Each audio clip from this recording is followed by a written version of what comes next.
천년 왕국을 단 30초 만에 무너뜨린 존재가 있다면 믿으시겠어요? 때는 기원전 1600년, 폭군거랑의 손을 잡고 하나라의 심장을 찢어버린 여인.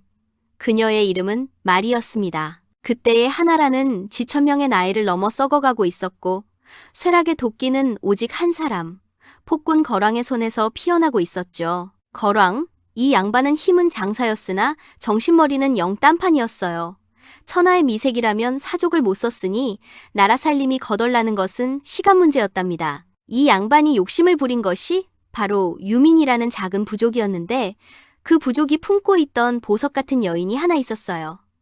그 이름이 바로 마리였죠. 이 여인만 내 품에 들어온다면 천하가 내 것이니라. 거랑의 막무가내식 요구에 유민 부족의 지도자들은 밤마다 모여 통곡했어요. 우리의 딸을 늑대 소굴에 보내야 하다니 부족민들이 땀 흘려 가꾼 곡식과 보물을 바치는 것도 모자라 이제는 가장 아름다운 보석, 마리를 내놓으라니 이게 말이 됩니까? 지도자가 떨리는 목소리로 말했죠. 싸워봐야 우리는 씨도 남기지 못하고 멸망할 것이요. 굴욕적이더라도 일단 살아야 합니다. 바로 그때 조용히 듣고 있던 마리가 천천히 고개를 들었어요. 그녀의 눈빛은 이미 깊은 한으로 가득 차 있었답니다. 저를 보내십시오. 제가 바로 유민 부족이 거랑에게 보낸 가장 치명적인 복수의 칼날이 될 테니까요. 저는 거랑의 품에서 하나라의 기둥을 하나씩 썩어 문드러지게 할 것입니다. 마리는 그렇게 부족의 한과 숙명을 짊어지고 금은 보화에 쌓인 채 거랑의 처소로 향했어요. 그녀의 요염하고 빼어난 자태가 거랑에게 닿자 그 폭군은 이성을 잃고 곧바로 그녀를 궁중 최고 지위의 여인으로 책봉했죠. 하나라 멸망의 씨앗은 바로 이 비단과 향내가 가득한 거랑의 침실에서부터 뿌려지기 시작했던 거예요. 사실 마리가 거랑의 궁에 들어서기 전부터 이 양반의 폭정은 이미 극에 달해 있었어요. 거랑이 가장 먼저 했던 미친 짓은 바로 자신의 왕국 건설이었죠. 내가 천하의 주인이니 나의 궁궐은 천하에서 가장 높고 화려해야 한다. 그는 백성들을 동원하여 무지막지하게 궁궐 요대를 짓게 했답니다. 짓다가 깔려 죽거나 과로로 쓰러져 죽은 백성들의 시체가 산더미처럼 쌓였다고 해요. 백성들은 통곡하며 아, 저 피의 궁궐이여 라고 불렀죠. 이때 왕에게 진언하는 충신이 있었으니 바로 관룡봉이라는 용기 있는 사람이었죠. 관룡봉은 울면서 왕에게 간했어요. 폐하, 폭정은 백성을 잃게 하고 백성을 잃으면 나라도 잃습니다. 제발 저 요사스러운 궁궐 건축을 멈추시고 덕을 베푸소서. 이 폭군은 자신의 귀를 거슬리게 하는 충신을 용납하지 않았습니다. 내 놈이 감히 천자의 행보에 딴지를 걸어? 당장 끌어내라. 결국 관룡봉은 참혹하게 처형되었답니다. 충신이 사라진 궁궐의 이 모든 폭정의 끝에 마리가 독약처럼 거랑의 품에 들어온 것이지요. 보세요. 마리는 이미 망가진 하나라의 마지막 독약 한 방울을 떨어뜨린 것뿐이에요. 거랑의 품에 안긴 마리는 이제 천하를 소나기에 넣은 미인이었죠. 그녀를 얻은 후 거랑은 완전히 정신을 놓았고 오직 마리의 미소를 보기 위해 온갖 미친 짓을 서슴지 않았답니다. 이 양반의 미친 짓이 얼마나 대단했는지. 아이고, 이 한심한 기행세가지 이야기를 한번 들어보시죠. 마리가 비단이 찢어지는 촤르륵 소리가 듣기에 가장 경쾌하고 재미있다라고 말하자 거랑은 눈이 뒤집혔어요. 당시 금보다 귀했던 비단들을 수많은 궁인들을 시켜 산더미처럼 쌓아놓고는 찢고 또 찢게 했어요. 촤르륵, 촤르륵. 그 소리가 궁궐 전체에 울려 퍼졌죠. 나라의 재물이 순식간에 소리 한 번에 사라지는 순간이었답니다. 백성들은 옷가지도 없는데 그 귀한 비단 수만 필이 오직 한 여인의 유희를 위해 쓰레기처럼 버려졌으니 천심이 떠나지 않을 수 있었겠어요? 거랑은 연못을 파괴했고 맑은 물이 아닌 천하의 진귀한 술로 가득 채웠답니다. 연못가에는 나무 대신 말리고 구운 고기들을 주렁주렁 매달아 고기숲을 만들었죠. 거랑과 마리는 이 술 연못에서 온갖 미인들과 밤낮 없이 음주가물을 즐겼어요. 백성들은 세금에 시달려 풀뿌리를 캐먹는 지경이었어요. 그들에게는 보릿고개를 넘길 술 한 잔, 고기 한 점이 간절했는데 왕과 그의 첩은 수많은 식량을 유흥거리로 낭비하며 백성들을 조롱했던 것이죠. 마리가 더 많은 미인들을 불러 거대한 연회장을 만듭시다 라고 꼬드기자 거랑은 3,000명의 미인을 모았어요. 술 연못에서 미인들이 허우적대는 것을 구경거리 삼는 등 온갖 잔혹한 유흥을 즐겼답니다.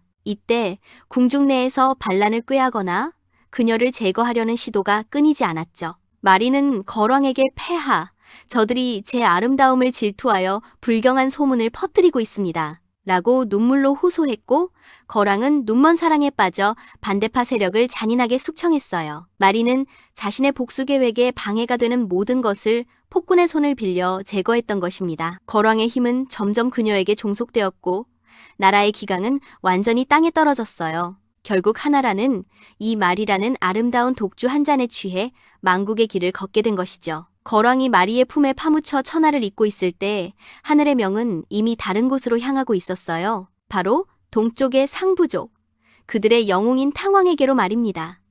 거왕의 폭정과 마리의 사치로 하나라의 민심은 이미 끓어오르는 용암 같았죠. 탕왕이 군사를 일으켜 하나라를 공격하자 백성들은 왕의 군대에 가담하기는커녕 도리어 탕왕의 군대를 환영했어요. 민심이 떠나버린 군대는 모래성이나 다름없었답니다. 탕왕의 군대가 궁궐문을 부수고 들어왔을 때 거왕과 마리의 심리는 어땠을까요? 화려했던 궁궐은 순식간에 피와 비명으로 가득한 아수라장이 되었어요. 거왕은 발버둥 쳤지만 이미 그의 힘은 쾌락에 녹아버린 지 오래였죠. 마리는 어땠을까요? 복수를 완수한 그녀의 얼굴에는 기쁨이 있었을까요? 아니면 자신이 처한 비참한 운명에 대한 공포가 있었을까요? 거왕은 결국 남소라는 쓸쓸한 곳으로 유배를 당했고 그곳에서 회한에 잠겨 죽었어요. 그 화려했던 천자의 권세는 하루아침에 땅바닥에 내동댕이 쳐진 것이죠. 그때 그의 곁에 마리가 있었는지조차 역사에 명확히 기록되어 있지 않아요. 그녀 역시 그 쓸쓸한 망국의 길에서 비참하게 생을 마감했을 터이니 이것이 바로 경국지색에 피할 수 없는 숙명이었답니다. 탕왕이 새로운 상 왕조를 세운 후 역사는 기록되었어요. 새로 세운 나라의 정당성과 멸망한 전 왕조의 이유를 찾을 때 가장 쉽고 가장 자극적인 이유를 백성들에게 이런 식으로 설명한답니다. 거왕이 나라를 망쳤다? 아니다. 거왕을 홀린 요사스러운 여인, 바로 마리 때문이다. 마리는 그렇게 경국지색이라는 영광스러운 타이틀과 함께 최초의 요녀라는 비난의 족쇄에 채워졌어요. 그녀는 정말 나라를 망치려는 첩자였을까요? 아니면 그녀는 거왕의 폭정을 합리화하기 위한 희생양이었을까요? 왕의 무능과 시대의 타락은 덮어두고 오직 한 여인의 아름다움과 사치만을 부각시켜 모든 책임을 지운 것. 이것이 바로 마리라는 이름에 담긴 가장 비극적이고 사실적인 역사적 의미라 할 수 있어요. 그녀는 폭군의 방패이자 망국의 증거로 영원히 박제된 것이랍니다. 고대 왕조가 교체될 때 새로운 왕조는 자신들이 폭군을 물리치고 천명을 이어받았음을 증명해야 했어요.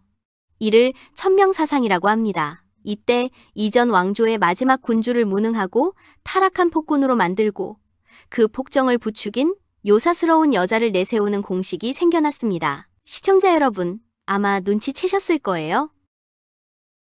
술 연못은 달기의 주지 용님과 너무나 닮았고 비단 찢는 이야기는 서주를 망하게 한 포사를 떠올리게 하죠. 하지만 흥미롭게도 이 모든 멸망의 공식을 최초로 만들어낸 인물이 바로 하나라의 마리였답니다. 이렇게 이야기한다면 마리 이야기가 후대의 모든 경국지색 스토리의 원형 프로토타입이라는 점입니다. 아직까지도 고고학적으로 하나라를 증명하는 확고한 유적이나 문자 기록은 명확하게 나오지 않았어요. 이 모든 잔혹하고 선정적인 이야기가 어쩌면 승자의 기록, 즉 새로운 왕조가 자신들의 정통성을 세우기 위해 만들어낸 가상의 이야기나 신화적 서사일 가능성이 농후하다는 말입니다. 그러니 마리 이야기는 단순히 역사 이야기로 끝나는 것이 아니라 역사가 어떻게 만들어지고 기록되는가를 보여주는 흥미로운 신화적 소재가 된다는 것을 잊지 말아야 해요. 나라를 망하게 만든 경국지색을 이야기할 때 주로 마리와 달기, 포사, 하이 4명의 이름이 오르내리지요. 다음 편에는 마리를 포함한 경국지색 4여인의 치명적인 공통점과 차이점을 심층 분석한 경국지색 몰아보기 편이 공개됩니다. 구독과 좋아요, 알람 설정 잊지 마시고요. 다음 편 놓치지 마세요.